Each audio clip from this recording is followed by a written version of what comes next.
Salut tout le monde, c'est Patatos. Aujourd'hui, on se retrouve sur Ultimate Custom Night. Et là, j'ai pas le temps. Je dois battre mon record. Faut que je sois le plus rapide possible pour avoir ce dialogue-là quand je meurs. Donc, c'est parti. Je me suis entraîné avant, mais c'est aléatoire. Juste qu'ils viennent. Là, j'ai pas de chance. Je vais devoir recommencer. Je recommence. Parce que le mec qui bougeait pas. Bon, allez, allez, on se concentre. Oui, il vient à peine d'apparaître. Mais viens. Allez. Regardez le temps, My regardez le friend, temps. you have met a terrible, terrible demise. But, I don't feel too bad about it. After all, if it weren't from me, it would have just been from someone else, you know? I guess what I'm trying to say is life goes on. Well, for everyone else, life goes on, not for you. You're dead. But that's neither here nor there. It reminds me of one summer day in the park. I was having just a delightful picnic with my good friend Orville. And I said to him, Orville, I have a story. And he said to me, what's the significance of the story? And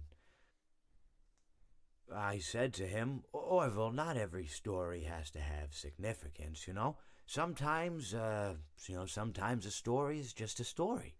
If you try to read into every little thing and find meaning in everything anyone says, you'll just drive yourself crazy. I had a friend do it once.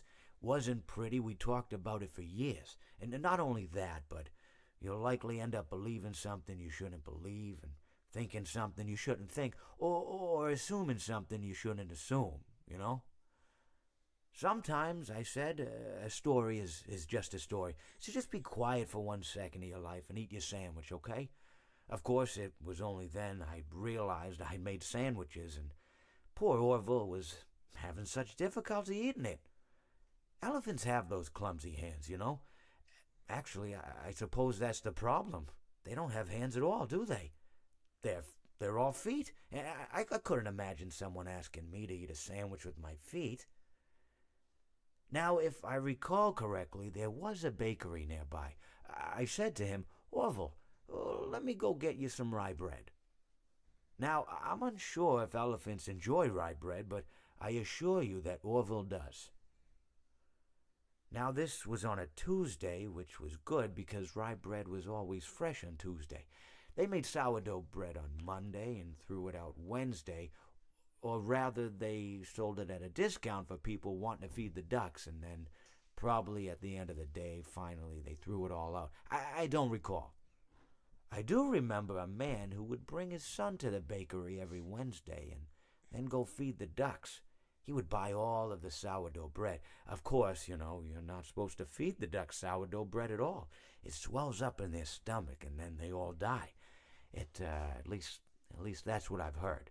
You know, I never saw any ducks die myself, but I did notice a substantial decrease in the duck population over the course of a few years.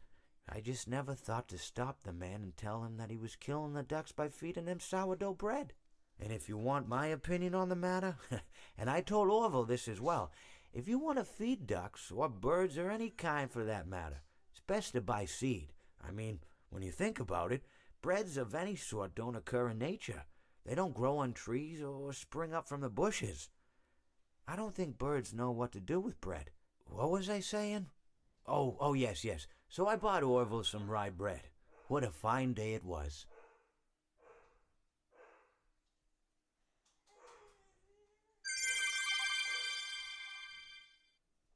Bah j'ai fini d'écouter ça.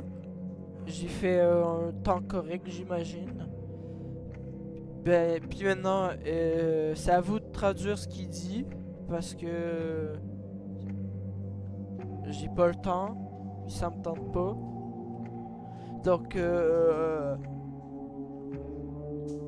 bah c'est ça. je voulais faire la vidéo la plus courte possible. Parce que c'est littéralement genre 2 minutes et demie ou un peu plus son dialogue. Donc la vidéo va être super courte. Je vais rajouter des choses au montage comme vous savez, vous le faites chaque vidéo sauf pour ceux qui sont pas abonnés. Bon bah bye bye.